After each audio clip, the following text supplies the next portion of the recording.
लेके trending star के साथ काम करने का सफ़र। जी हाँ दोस्तों, आपने कभी ना कभी सोशल मीडिया पर भोजपुरी रील से फेमस शिल्पी राघवानी की वीडियो जरूर देखी होगी।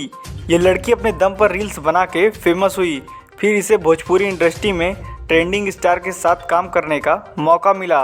और देखिए ना, किसी ने सच कहा है, भगवान जिसे देते हैं छप्पर फाड़ कर देते हैं। तो ये बात इस लड़की के मामले में सच हो गई।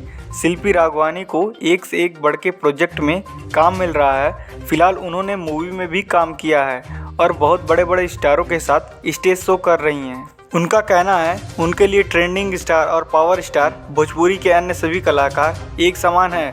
वो सबको सम्मान और सबको रिस्पेक्ट देती हैं। उनका कहना है, उन्हें जिनके साथ काम करने का मौका मिलेगा उनके साथ वो 100% देंगी और भोजपुरी इंडस्ट्री का नाम रोशन करेंगी। तो दोस्तों, आपको क्या लगता है, शिल्पी राघवानी ऐसा कुछ कर पाएंगी? हमें कमेंट बॉक्स में ज़रूर बताइएगा।